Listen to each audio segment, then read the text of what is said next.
Do you love to watch crime stories? They are packed with suspense and thrill.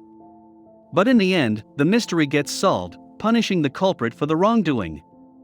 But how disturbing it is to find out that the malefactor was never caught, not even a clue of his existence. So hold your breath, because the next series is going to reveal such real-time incidents. We are about to begin the countdown for 3 of the most terrifying killings of history, which remain a mystery to the police and the world. Beginning with the Zodiac Killer. In San Francisco, the 2 years of 1968 and 1969 were terrorized by the silent, mysterious killings of 37 people. Zodiac was the imaginary name of this serial killer. The name Zodiac was given because of the coded letters this man used to send to the police and the local newspapers after murdering his victims. This series of murders started with 2 teenagers, 16-year-old Betty and 17-year-old David. They were found dead on the road with their bullet-seared car. Betty got hit with 5 bullets in her back, while David was hit with a bullet passing right through his head. Just after a few months, another couple was found gunshot, who parked their car just a few miles away from the last incident. One of the partners survived, describing the Zodiac Killer as a heavy white man, of a height more or less than 5 feet 8 inches. The night of that incident, police received a strange call. It was the Zodiac Killer for sure, who reported his own killings. He also admitted that it was he who killed the previous 2 teens at the same place in the past. After a month, he sent a secret letter to the newspaper, asking them to publish this news on the front page, otherwise, he will go on a killing riot. All his letters were written in a strange coded language, stamped by a strange symbol of a crossed circle. In one of his letters, he told that he loves killing humans, because it is more fun to kill them than any animal in the forest, since humans are the most furious of all animals. He added that after his death, he will be born in paradise, with all the people he killed, as his slaves. He denied giving his name, because if he will be caught and killed earlier, which will stop him from gathering more slaves for himself in paradise.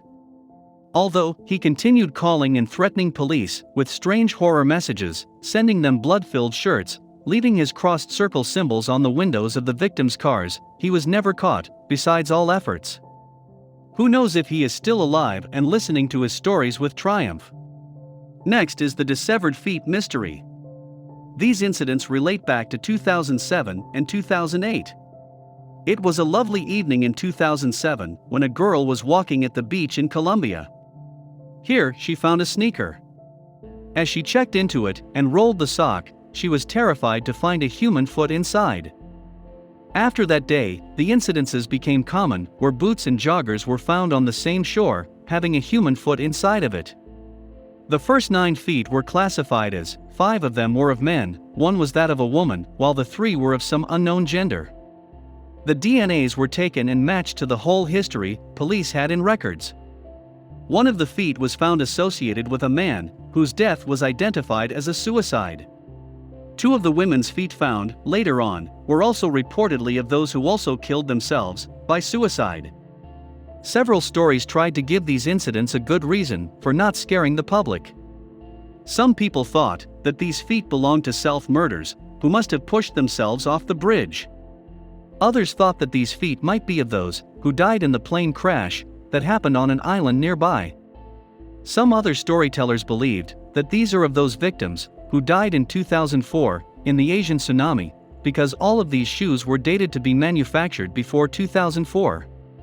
But the question was, why is there only single foot for each person's DNA, the 2 trapped in a boot, and where were the other body parts?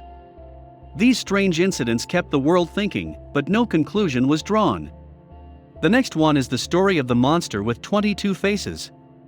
The name is kind of dramatic, and so is the story, but believe us, it's not just a crime show, it's a real crime case story from Japan. If you wonder how the Japanese come up with the storyline of crazy anime, this case is going to make you believe how sharp Japanese are in actuality.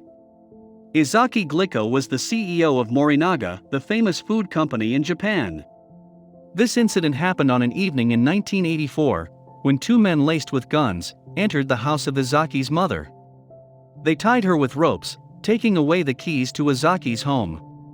Now, they invaded his home, again, tying up his wife and daughter in ropes. They cut off the telephone lines and looked for Izaki, who was hiding in a bathroom with his other kids. After kidnapping Izaki, these men took him away and kept him in a warehouse, asking for a ransom of 1 billion yen and gold bricks weighing 100 kilograms. Izaki ran away after 3 days. As for now, the company thought it has saved itself from the coercion. However, 2 weeks later, the parking lot of his headquarters was set ablaze, burning all the vehicles. Later on, a canister of hydrochloric acid was sent to Izaki along with a threat letter. These letters turn into a frequent chain of warnings by a sender who named himself as the monster with 21 faces. And to your amazement, this man unveiled that Izaki's company Morinaga sells candies with harmful potassium cyanide in them. Whether this information was true or not, it cost his company a big loss of $21 million, since his products were taken off from the shelves in the superstores. This man kept torturing Izaki for several months, until he maybe got bored of Izaki. So he decided to change the victim of his torture. He wrote a final letter to Izaki saying, "We forgive you." The new targets of this monster with 21 faces were other food companies. These included Fujiya, Matudai Ham, and House Foods Corporation. To end this torturing, an employee of Marudai Ham, who was the investor in actuality, was given the ransom money to hand over it to this man. This man who came to collect the money was named Fox-Eyed Name. Although the investor followed him, this mysterious, clever man with fox eyes escaped, never to be seen again by anyone.